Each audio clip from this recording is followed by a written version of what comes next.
Good day, everyone. Always a pleasure to be with you. There's a well-known saying among preachers, God's delay is not God's denial. And it refers to the times in our lives when God seems to be taking a terribly long time to rectify some situation, to deal with some problem. He takes so long that we grow weary of waiting. It's like the girl that you ask to marry you and she can't make up her mind. She takes a terribly long time. And the question is, how long can you wait? What if the situation is never rectified? What if the problem is never solved? As Bob Marley sang, I don't want to wait in vain for your love. Well, in our first reading this weekend from Habakkuk, the writer ponders these very same sentiments. He expresses his frustration in verse 1. How long, O Lord, I cry for help, but you do not listen. I cry to you violence, but you do not intervene. Why do you let me see ruin? Why must I look at misery? Destruction and violence are before me. There is strife and clamorous discord.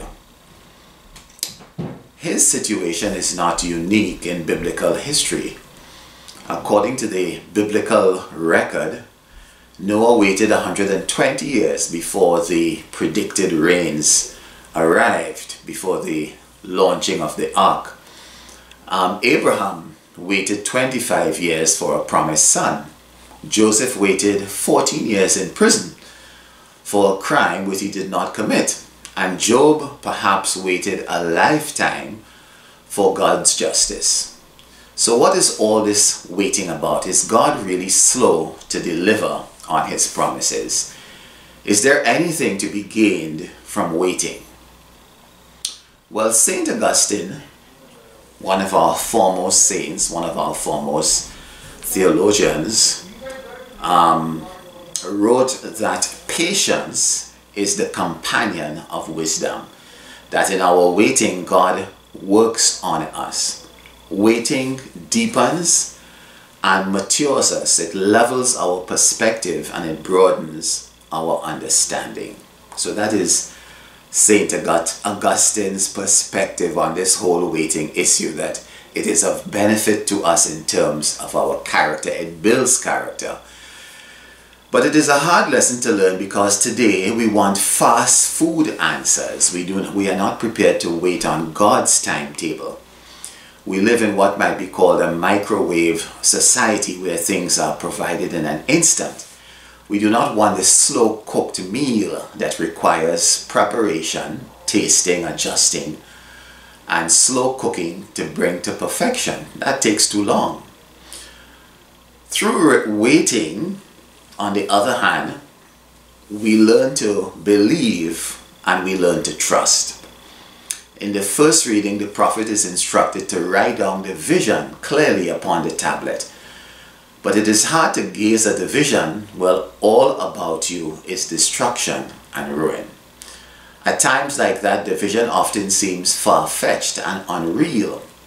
And if anticipating our doubts, the prophet writes this: for the vision still has its time, presses on to fulfillment, and will not disappoint. The vision has its time. The vision has its time. The operative words, we must wait on the vision to unfold and to become a reality. The final instruction from the prophet, if it delays, wait for it. It will surely come. It will not be late. The rash one has no integrity, but the just one, because of his faith, shall live. So there we have it. We have to wait on it. Don't be rash. Have faith.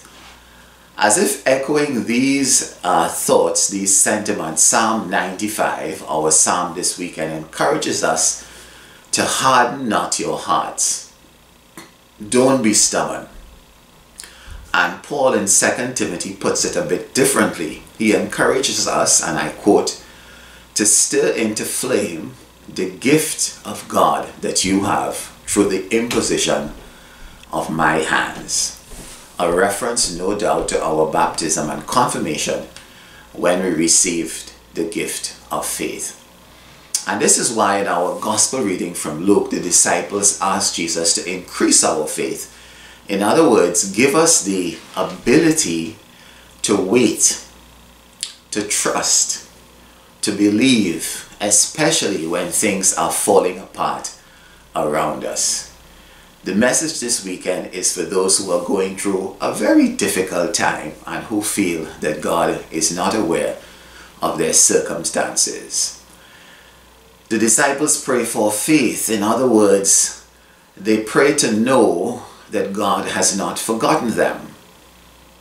I think in essence, whenever we go through these long periods of waiting for something to happen, we are being invited into a living, walking relationship with the Lord. It is like the prayer we say when two persons are getting married. With faith in you and in each other, we pledge our trust today, and then may God enable us to live out this vocation of love. When you're getting married, the two persons have to pledge to trust each other. They don't know what's going to happen in the future, but they pledge to trust each other. They have to believe in each other. They have to trust and relate to that other person, that they will be able to live out their vocation of love. Well, it's the same with our relationship with God. We have to deepen our relationship with God. We have to enter into deep communion with Him as well. We have to trust so that we can hold on to the vision, as the first reading says. Paul puts it beautifully in Hebrews chapter 11 verse 1, where he says that faith is the substance of things hoped for, the evidence of things not seen. And it is in walking in the dark valley when you can't see where you are going, but you have to place your trust and hope in God, that we receive this deep communion.